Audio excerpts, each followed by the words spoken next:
Thank you very much. I would like to give you a little bit of background about the Schools of Political Studies, what that means. Perhaps first to say the Council of Europe, you may know it, but you might not be so sure what the difference is between the Council of Europe and the European Union, for example. So just to say that the Council of Europe has got 47 member states. So that is the whole of Europe, except one country, that is Belarus, which doesn't remotely fulfill the conditions to becoming a member of the Council of Europe. If you want to describe the mission or the tasks of the Council of Europe in just a few words, I would say it's to promote human rights, democracy, and the rule of law. It does many things in many policy fields, but I think these three main prongs would define a lot of what it is doing, and you can always kind of sum up the activities in the different policy fields that really these overall goals should be in the center of activities. The Schools of Political Studies are a network. Let's see how this works. Yeah, are a network of today 21 schools in 24 countries. It all started more than 20 years ago in Moscow. Well, the background, of course, were the sweeping changes in Central and Eastern Europe that accounted for the fact that, for example, the Council of Europe, only in a few years after 1989, more than doubled its membership. And there was a big number of countries in transition. And one of the things to assist these countries in their transition processes was to facilitate the setting up of schools of political studies. The first school was in Moscow, so in a way that is typical for this process.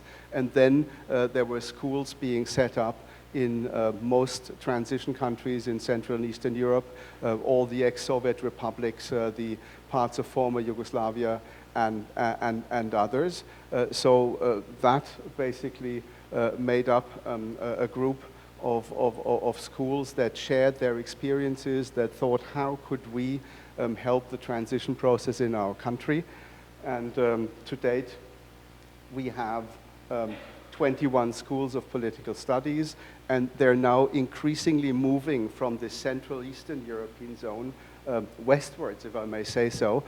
We do have the Visegrad School of Political Studies now, covering the 4 countries of the so-called Visegrad Group, Poland, Hungary, the Slovak and the Czech Republics. But we also, with the help of the European Union, were able to open schools in Tunisia and Morocco because the transition experience that many of the countries in which there are schools share are obviously quite an interesting thing for countries in the Maghreb region as well.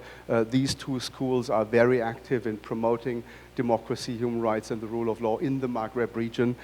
We help them to do regional seminars in that region, reaching out to the countries in the Maghreb region, which of course at this time of turmoil is not a trivial thing to do. We also have schools in Turkey and Greece. They were set up 2 years ago, one based in Thessaloniki, the other in Istanbul. And it's the Istanbul school that is in the process of taking an initiative of perhaps even opening up a school with a pan-European intake, bringing together young leaders from East and West to discuss what could be an appropriate civic society and their tasks in Europe today, not limited to a particular region, but embracing Europe as a whole. The school's main aims are listed here. I should start by saying, if you hear a school, you think of something maybe rather formal, maybe of something university type, you know, with a fixed curriculum. Nothing of this really applies to the schools. The schools are institutions of non-formal education. I'll explain what that means in detail in a moment. There is no fixed curriculum. There are no state-recognized diplomas, but there is a participation certificate that is very much cherished by those who have done the schools, that is awarded to them by the Secretary General of the Council of Europe at the end of the annual cycle that each year is being brought together in each of the schools.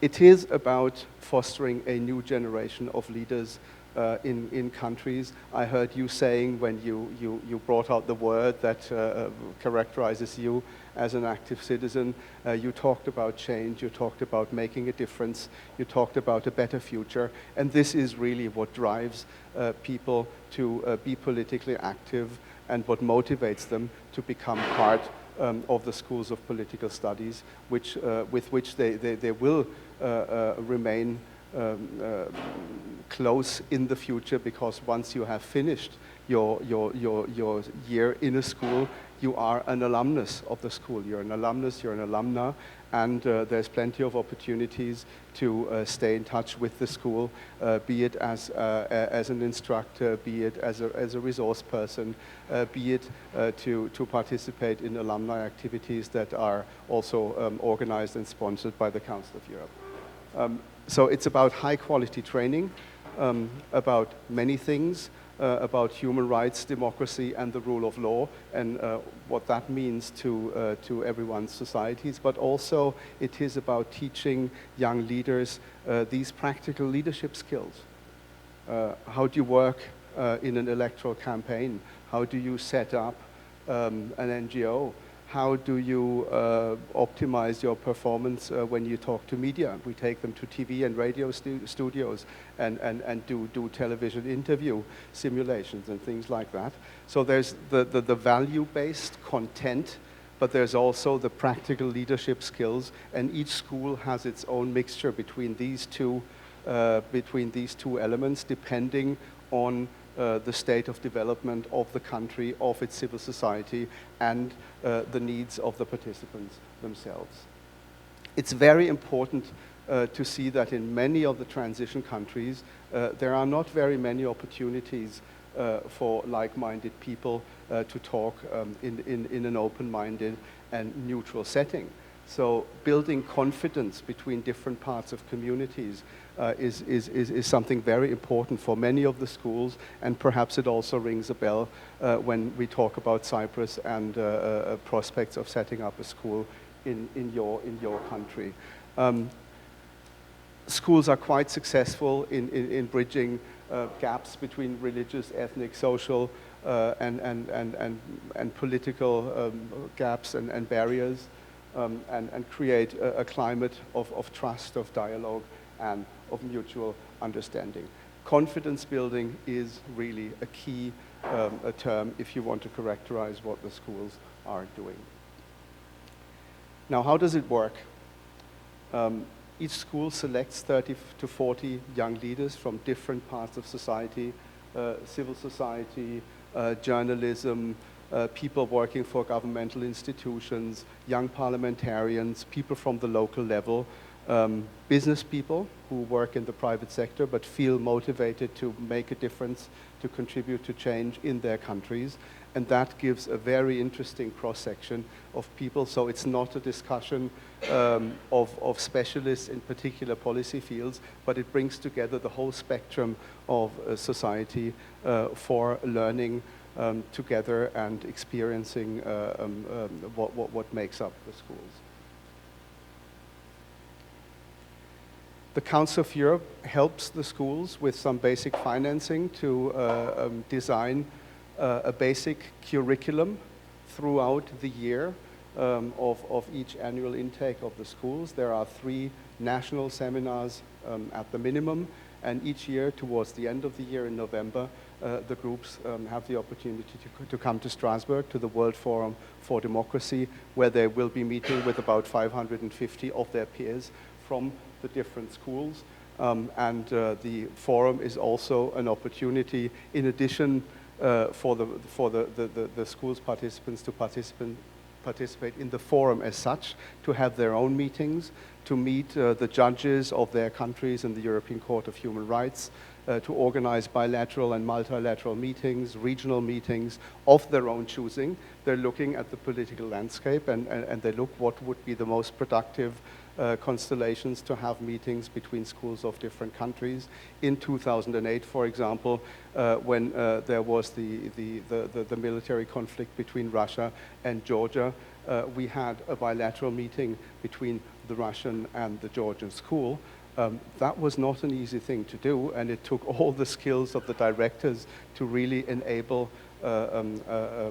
shall I say, a civilized and not too emotional discussion, because emotions were running high, just as they were in the present context of the conflict between Russia and Ukraine. There too, we didn't intervene, but the Ukrainian and the Russian participants chose to self-organize meetings and to assess the situation. So for us, that was a good sign that really the chemistry works, that we don't have to impose on them. You have to meet because there is a conflict. They do it of their own account and try to make their contribution to solving the conflict.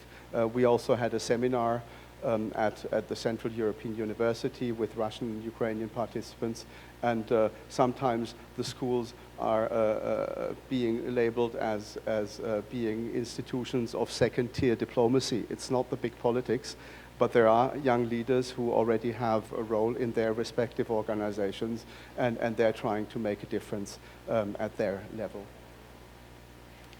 We have peer exchanges between schools. The Bulgarian school at the moment has got a training seminar for young leaders from Tunisia and Morocco in order to share their experience, their own transition experience, and the role that they have been playing, and give that to the participants from the newer schools. So that is important if we think about setting up a school in your country, that this school would become a member of a network that is 20 years old, that works, that can share experiences, and where there's plenty of possibilities of interaction and peer-to-peer work. What are the themes covered by the schools? I already said each school is different.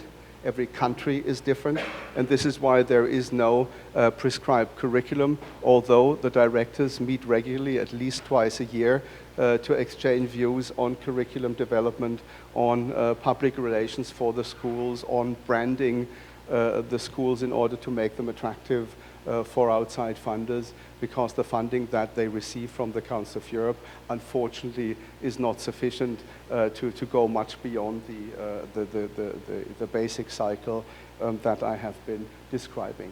So it's about democratic institutions and governance, electoral systems and political culture, and all these other matters that relate to the Council of Europe mandate, because the schools, of course, they are very much also ambassadors of the values for which the Council of Europe stands.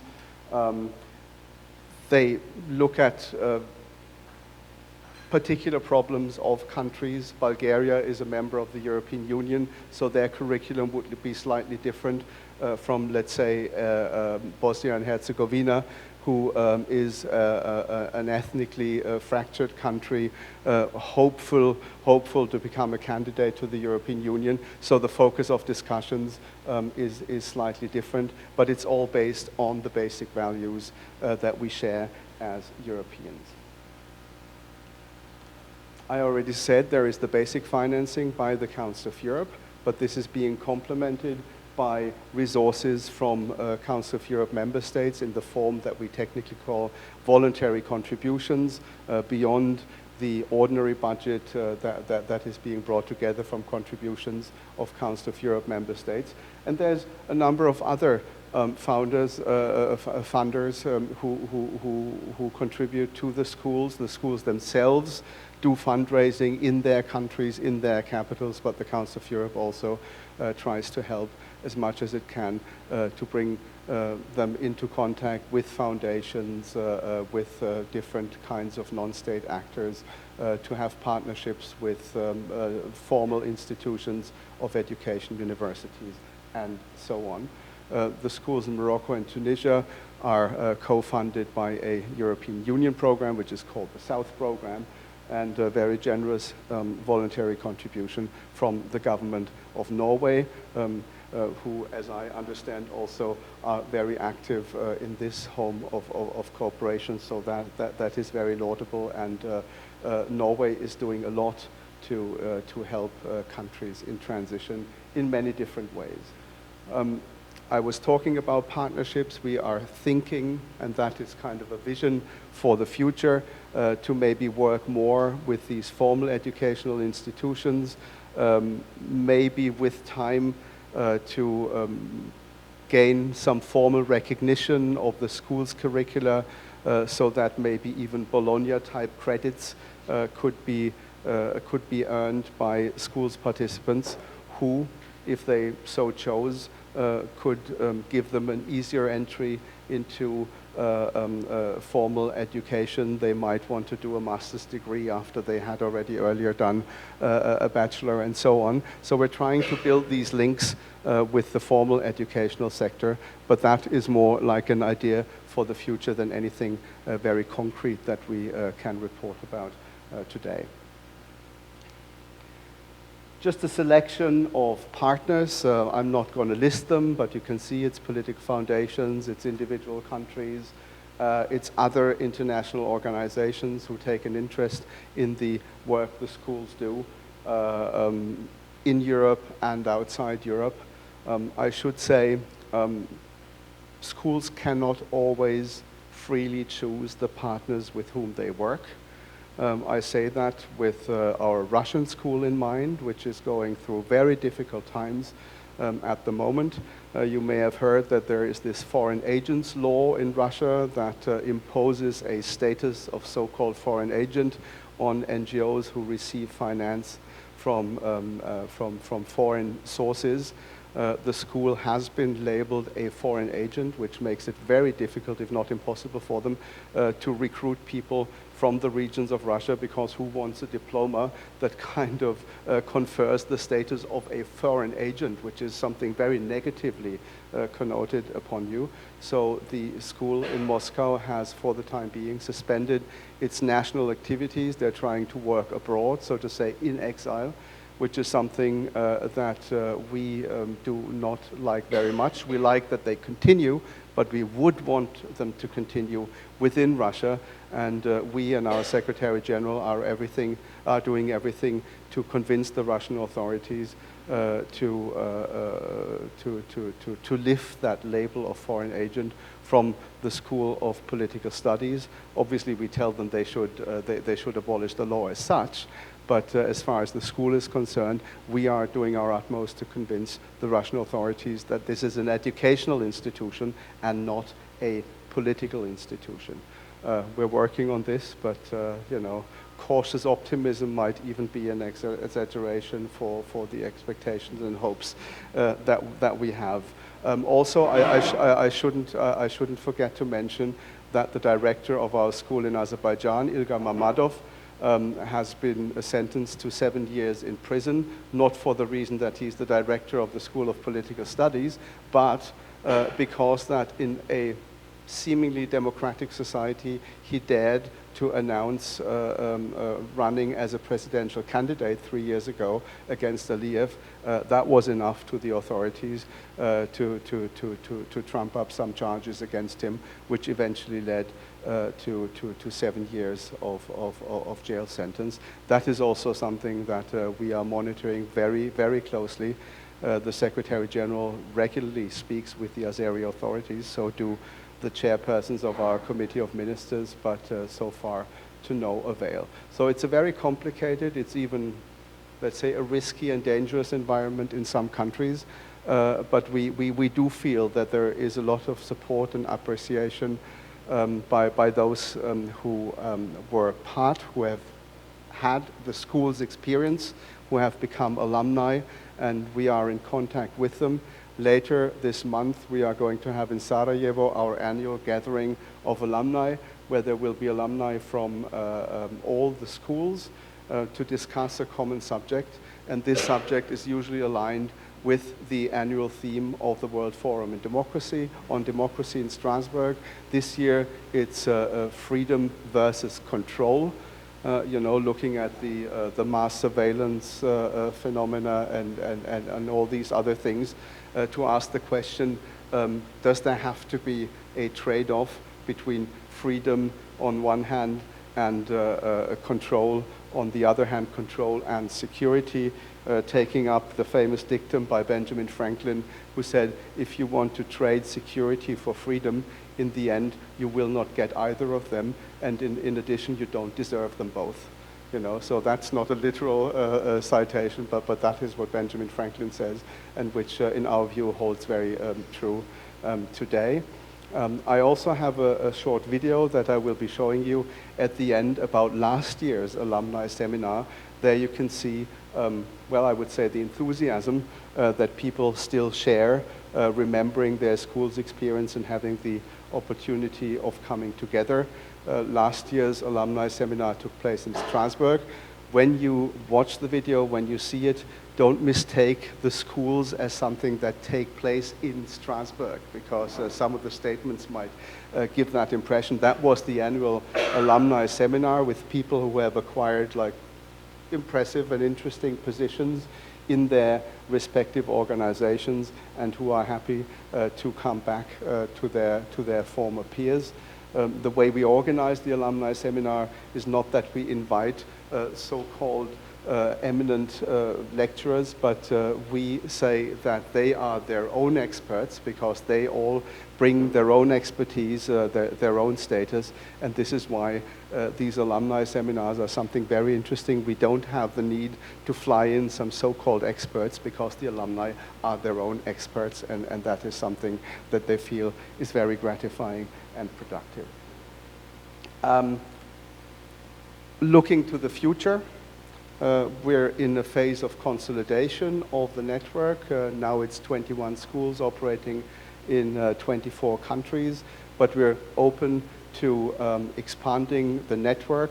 Resources, of course, will have to keep track, and that is not always an easy thing to do. But the Committee of Ministers of the Council of Europe continues to see the schools of political studies as a priority in very difficult budgetary times. There is a complete stagnation of Council of Europe budget growth. Member states say, well, if we have to make savings at the national level, we cannot dish out ever more money for international organizations. That is legitimate, but of course hampers the growth possibilities of the Council of Europe's remit. When we start something new, we have to abandon something else, and these choices are often difficult choices to make. But suffice it to say that the schools of political studies, despite the budgetary stagnation in the Council of Europe in general, have seen a modest growth in their budgets over the last few years, and that growth will continue in 2016-17 at the least, which is the next budgetary biennium in which we are entering soon. There are also discussions about opening schools in Central Asian ex-Soviet republics, just as we did in the Maghreb region. That very much depends on negotiations between governments. We have two hopefuls, that is Kazakhstan and Kyrgyzstan. In Kyrgyzstan, there is perhaps a problem with the associative tissue, like the fabric of civil society in the country, but there is a political willingness to foster civil society and possibly open a school. In Kazakhstan, you have quite a number of associations who could be working in a school, could organize one, who could participate in a school, but there's not the political will of the government to actually allow something like this to happen because the schools of political studies, of course, are seen by some governments, as I said a minute ago, as a potential threat to governments, which they in no way intend to be, but they are being perceived as such. A School of Political Studies in Cyprus. Well, we are happy to discuss the prospects. We're excited to be here. I, as much as Uwe, who when he introduced himself, said that he was responsible in the Council of Europe for the European Forum Cyprus. Many of you have been involved directly, others have heard about what it is. We very much see our conversation today in a continuity of the European Forum Cyprus that unfortunately, due to a lack of funding, had to suspend its operations, but we hope very much and expect that there will be something growing out of the European Forum Cyprus, which would hopefully lead to a School of Political Studies in Cyprus. We're here to hear from you, and that is also what I would like to discuss with you in the time that we have following this presentation. What are the prospects for a school in Cyprus? Is there a need? And if there is a need, what would have to be the focus, the thematic focus? Whom do we want to reach out to? How do we manage to build a bicommunal school in Cyprus? That, of course, is the specific environment in your country that needs to be taken into account. It wouldn't make sense to have either only one school in the south and none in the north, or only one in the north and none in the south. To have two separate schools also, in our view, would not be the ideal way to do it. So what would be the intricacies, what would be the implications of that bicommunal situation for a bicommunal school? So obviously we wouldn't have the time to kind of discuss the technical nitty-gritty, but if you want to share experiences from your own associations who are working across communities, how did you manage to register it? How do you receive money from foreign sources? Does that go to a Cypriot bank account or to one in the north? You know, we won't have much time to talk about this, and I'm interested also to talk about these technical things in the margins. But that is, of course, these are things that we depend on expertise from the ground. We don't know it, but these are things that are important for us to know technically to facilitate, to set up a school. What are the themes? What kinds of experiences would you expect to be able to share with other schools? What would you think would be relevant from the experience of other countries for yourself? I'm thinking of decentralization, I'm thinking of federalism, and the likes of it. So this I would intend as kind of an open forum to obviously ask for clarification what I've been saying about the schools, the way they function, their history and their aspirations, but also what do you see as an added value of a potential school for your country, and where would you possibly see some obstacles, if any. I think I want to stop here. I don't even know how long I talked. Are we good on time? I suppose so. That's very good. I have this 3-minute video clip which I want to show you. Again, to say the schools do not have their geographical focus in Strasbourg. It only so happened that the alumni seminar took place there. How can we start that video? Can somebody help me doing that, please?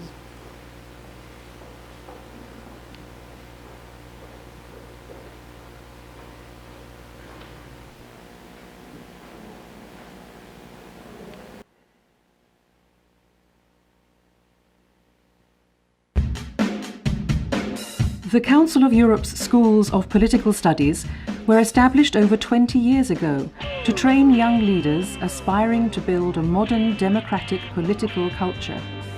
Today, there are schools in more than 20 countries in Europe and beyond.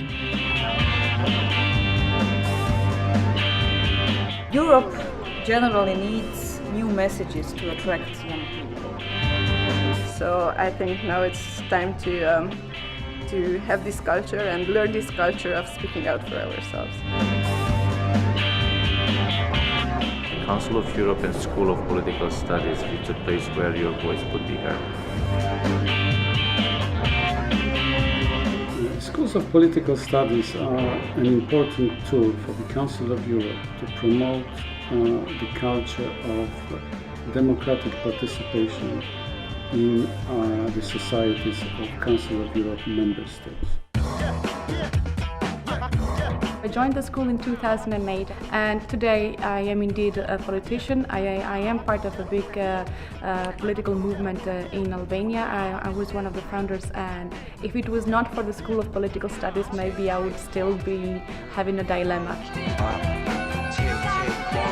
Если бы мне кто-то сказал еще лет 10 назад, что я буду в Страсбурге, что я буду общаться с лучшими экспертами международного уровня, мне бы казалось это сказкой и мечтой. Это не сказка, это реальность, это то, что мы делаем сами. Coming from Eastern Europe, for us, I think it's even a bigger opportunity to come and feeling that we can be part of it also. It's not only Central Europe or Western Europe that counts, but we can come, we can have our voices, we should talk out. Une formation qui est axée sur la citoyenneté, sur les valeurs, sur la démocratie dans son fond. Ces écoles-là se situent principalement dans des pays qui vivent des transitions démocratiques, ce qui est le cas de la Tunisie.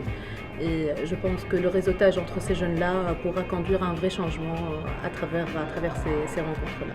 We are all presenting new democracies and we have a similar problem in our countries, so we can find a common approach how to defend European values. It makes me sure that the future Belarus will be democratic, free and European.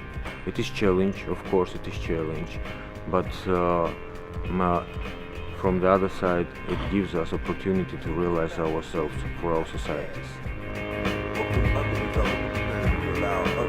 Pour accepter les disciplines d'un régime démocratique, respectueux des droits de l'homme, il faut une éducation.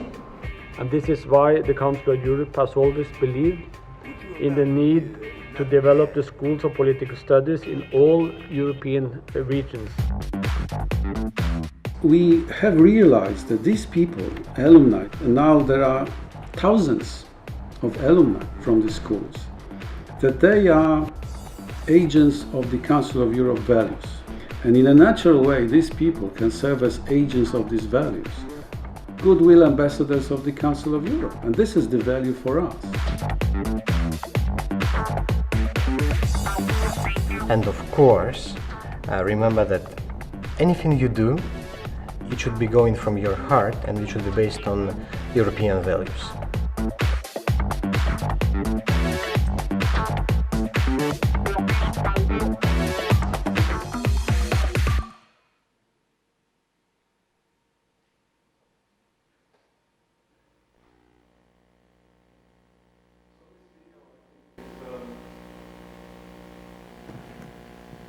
It's quite a good example for showing the diversity of the network of the schools of political studies. Many of them today come from Central and Eastern European transition countries, but as I'm saying, let's say in 5 years from now, the schools will have a different geographical focus because it's becoming increasingly pan-European, which for us is very important because we see that it's not only those countries called in transition have a difficult time in terms of their democracy. Look at the crisis symptoms of democracy in so-called established democracies, with populist parties coming to the fore, right-wing extremist parties playing an increasing role, people feeling alienated from their governments. These are all things that are not foreign concepts to your own polity as well. So this is why we feel there is a need for political studies, and there continues to be one, not only in the countries in which we have the schools today, but also in other countries across Europe and beyond. Now, we do have some time for an exchange, for your reactions. I gave you some of the key words, and probably the most important ones are what would be or what could be an added value of having the school for your country, and which obstacles could we be facing when setting up such a school.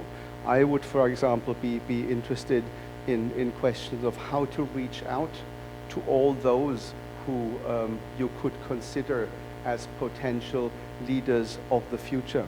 Can we reach out to all the communities, not only in the south and the north, because each of them have their own fabric. They have their own culture, as we will be speaking about more extensively today. How do you see the prospects? Are there groups that are relatively easy to reach, others that are more difficult to reach, or maybe impossible to reach?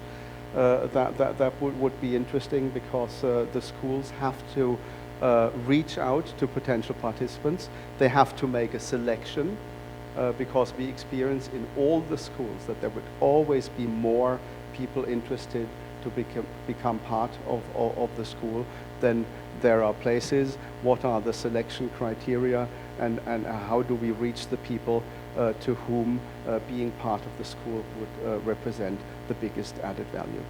This is what I want to throw at you as kind of some initial clusters of questions, but you are of course free to address any issue that you think would be relevant for the theme of opening up such a structure in your country. So now, for now, thanks for your attention.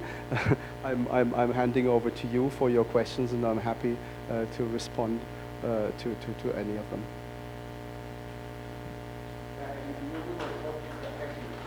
Thank you.